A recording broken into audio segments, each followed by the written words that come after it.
नमस्कार मंडळी, पुन्हा एकदा माझ्या नवीन एका व्हिडिओमध्ये तुम्हा सगळ्यांचं खूप खूप मनापासून स्वागत। तर आज आपण इथे मसाला लसुणी भेंडीची रेसिपी बघतोय। करायला म्हणाल तर अगदी साधी सोपी आहे आणि खायलासुद्धा तितकीच चवदार चविष्ट आहे। आणि या भेंडी बनवण्यासोबत मी खूप साऱ्या टिप्ससुद्धा सांगितल्या आहेत, जेणेकरून आपली ही भेंडी बिलकुल चिकट होत नाही, त्याचबरोबर अगदी चवीची।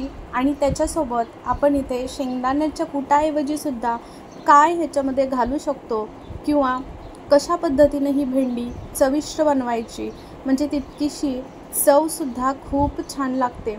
जसजसं आपल्या स्टेप्स वाढत जातात, जसं की आपण काही नवीन गोष्टी टाकत जातो किंवा कधी कमी गोष्टींमध्ये सुद्धा त्याची चव छान लागत असते बघा कोणत्याही भाजीची। तर अगदी परफेक्ट ही लसुणी भेंडी कशी बनवायची ते बघतोय। त्यासाठी बघा रेसिपी कुठेही स्किप करू नका, अगदी शेवटपर्यंत नक्की बघा। तर इथे मी भेंडी घेतली आहे। आता तुम्ही बघा, इथे ही भेंडी आपल्याला 2 ते 3 पाण्याने स्वच्छ धुवून घ्यायची आहे। पहिलं तर मी थोडंसं असंच एक वेळा धुवून घेतलं, त्याच्यानंतर दुसऱ्या वेळी छान धुवून घेतली आणि तिसऱ्या वेळीसुद्धा एक वेळा धुवून घेऊन बघा सर्व पाणी काढून टाकलं। तुम्हाला सुरुवातीला मी पाणीसुद्धा दाखवलं की आपल्याला वरतून भेंडी स्वच्छ दिसते, पण तितकी त्याच्यावरती धूळ वगैरे असते। आता इथे बघू शकता किती छान भेंडी दिसते। चाळणीवरती पूर्ण पाणी निथळायला ठेवून दिली। पूर्ण आपल्याला ही भेंडी बघा सुकवून घ्यायची आहे, जेणेकरून आपली ही भेंडी थोडीही ओलसर राहणार नाही आणि आपली ही भेंडी बिलकुलही चिकट होत नाही याच्यामुळे। तर आपल्याला एखादा कपडा घ्यायचा आहे जो की पाणी सोकून घेईल। इथे आता मी टॉवेल वापरलेला आहे, तर तुम्ही कॉटनचा कपडा असेल तरीही वापरू शकता। भेंडीतील सगळं पाणी निथळून झाल्यानंतर भेंडी आपल्याला इथे स्वच्छ कपड्याने पुसून घ्यायची आहे, जेणेकरून पूर्ण ती कोरडी होईल। इथे बघू शकता भेंडीसुद्धा मी इथे घेतलेली कोवळी आहे आणि पूर्णपणे ती कोरडी झालेली आहे। त्याच्यानंतरच आता ही भेंडी आपण कापून घेतोय। तर आता कापताना कशी कापायची इथे दाखवते बघा मी। पहिला तर 2 भाग करून घ्यायचे, त्याच्यानंतर त्या 2 भागांमध्ये अजून 2 भाग करून घ्यायचे, म्हणजे एका भेंडीचे आपल्याला 4 भाग करून घ्यायचे आहेत। या पद्धतीनं जसं मी व्हिडिओत दाखवलं आहे त्या पद्धतीनं मागचं आणि पुढचं टोक तर आपण काढूनच घेतलं, बघितलं तुम्ही। इथे संपूर्ण भेंडी चिरून झालेली आहे। आता आपण बनवायची कशी ते बघूयात। आता पॅन ठेवलेला आहे। मेन म्हणजे जेव्हा पण आपण भेंडी बनवतो तर त्यावेळी नक्कीच तुम्ही बघा इथे कढई वापरू नका। इथे असा पसरट पॅनच ठेवा, जो की आपला फ्राईंग पॅन असतो। त्याच्यामध्ये छान भेंडी भाजली जाते, चिकटसुद्धा होत नाही। ही एक टीप आहे, लक्षात असू दे। महत्त्वाच्या टिपमध्ये ही पहिली टीप आहे। त्याच्यामध्ये आता बघा लसूण, आता इथे मी लसूण दाखवते तुम्हाला। हा लसूण मी बघा एका कुडीच्या 4 कुड्या असं चिरून घेतलेला आहे। उभ्या पाकळ्या बनवून घेतलेल्या आहेत एका लसणाच्या। तर आता याच्यामध्ये तेल घालून जिरं मोहरीची फोडणी झाल्यानंतर हा लसूण घातला, नंतर हिंग घातलेला आहे बघा पाव चमचा, आणि त्याच्यासोबत आपल्याला इथे कढीपत्ता घालायचा आहे। छान अगदी हे मीडियम गॅसवरती परतवून घ्यायचं।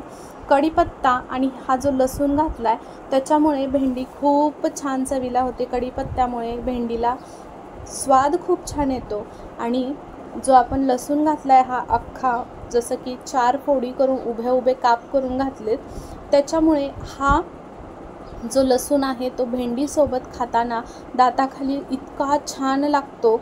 नक्की तुम्ही याच पद्धतीने एकदा भेंडी बनवून बघा। आता ही भेंडी याच्यामध्ये घालून घ्यायची आहे बघा। परतवून झाल्यानंतर इथे भेंडी घातलेली आहे आणि छान आपल्याला मिक्स करून घेऊन त्याच्यानंतर आपल्याला ह्याच्यावरती झाकण ठेवायचं आहे आणि झाकण ठेवून आपल्याला 3 ते 4 मिनटासाठी छान वाफ काढून घ्यायची आहे, म्हणजे ही भेंडी आतल्या आत पाणी सुटेल भेंडीला आणि भेंडी छान अगदी मऊ होईल। इथपर्यंत आपल्याला शिजवून घ्यायची आहे।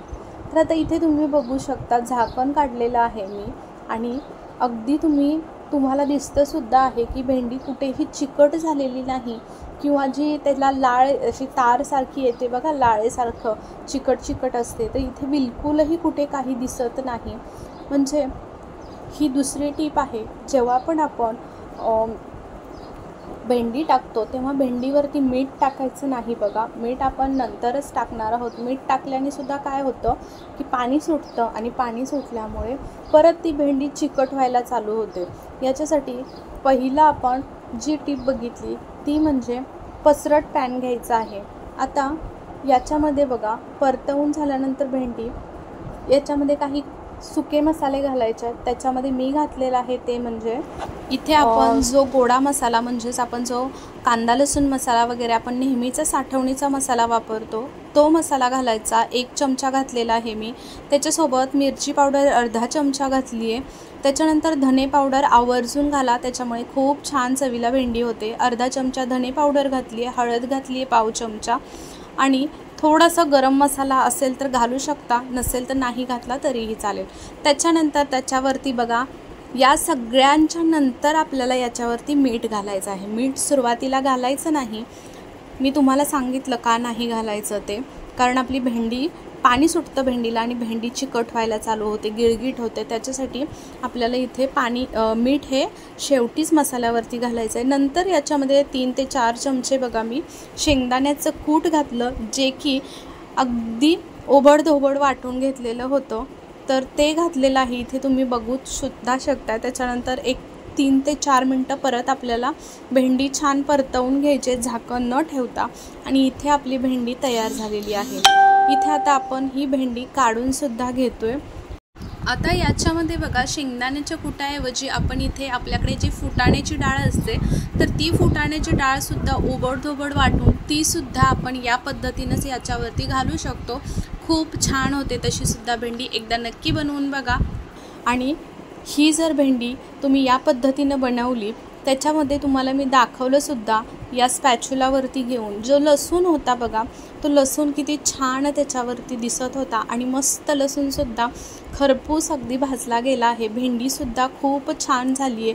मध्ये मध्ये ही भेंडी खाताना अगदी छान खरपूससुद्धा लागते आणि चविष्ट लागते. मेन म्हणजे ही लसूणी भेंडी अगदी परफेक्ट लसूणी भेंडी तयार झालेली आहे. अगदी तुम्ही टिफिनसाठी देऊ शकता, तोंडी लावण्यासाठी म्हणा, किंवा कधीही तुम्ही अचानक वेळीसुद्धा झटपट होणारी ही भेंडीची रेसिपी तुम्हाला कशी वाटली, आवडली असेल तर नक्की आपल्या व्हिडिओला लाईक करा, चॅनलवरती सबस्क्राईब करा.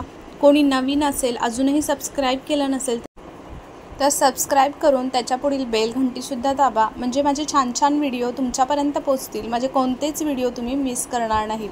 आशा करते आजची रेसिपी तुम्हाला आवडली असेल. चला उद्या पुन्हा भेटू अशा छान रेसिपीसोबत. तोपर्यंत